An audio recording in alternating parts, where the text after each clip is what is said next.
Hey everyone, and welcome back to Technique Talk Tuesday. My name is Jen, and I conduct our choir in Burlington, in Hamilton, and the new My Pop Choir, St. Catharines. If you were tuning in last year, you'll know that these short videos are just designed to give you a little bit more context to some of the techniques that I'll pepper into rehearsals, as well as help you to demystify the vocal instrument and help you to become a more confident singer. So today is going to be fun. What we're going to do is we're going to just play and find different registers in our voices, different areas of resonance in our voices by using different characters. So I'm actually coming live here from Florida. I'm down here doing a few shows with Classic Albums Live. And the theme of our little game here is that we're going to create different characters from fairy tales and feel where they live in our voice or where they live in our body. So what we're going to do is we're going to create 5 different characters: the giant, the queen or the king, the prince, the princess, and the witch. And every single one of these characters lives in a different part of our voice and a different part of our body. Okay, so let's start with the giant. All right, so the giant is a big character with a deep, booming voice. So I want you to take your hands, place them on your low belly.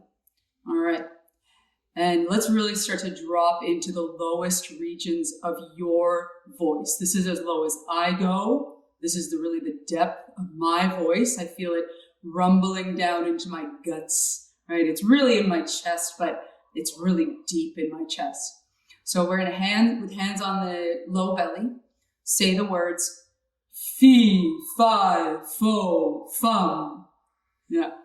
And feel where that lives in your body. Give it a try. Great. Good. Okay. Now we're going to move on to the king or the queen. And the king or the queen speaks with a lot of confidence. They need to project their voices loudly, standing up on a balcony, projecting over their thousands of subjects. The voice resonates more in the chest. It's not quite as deep as the ogre, or who did I say, the giant, but the voice projects, it has a lot of confidence, is very grounded in the chest voice. So the queen or the king says, I rule this kingdom.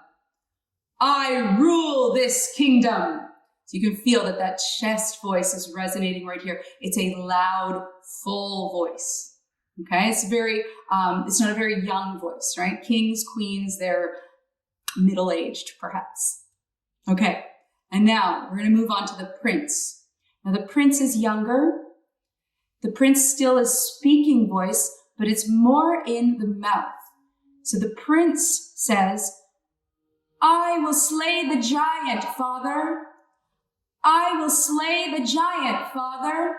Feel how that voice is up here in the mouth or even a little bit in the cheeks. Okay, it's a brighter sound. It's a younger sound. It's where maybe most females will speak.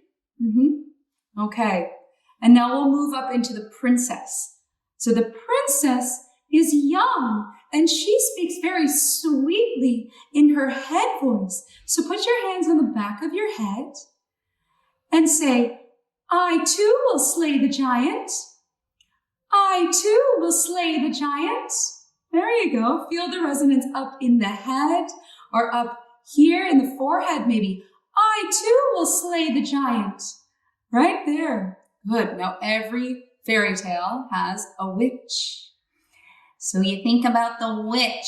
The witch speaks in her nose, that witchy sound. The witch will say, try this apple, my dear.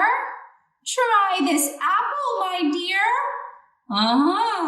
So we'll try that again, right? We've got our giant who says, fee, fi, fo, fum.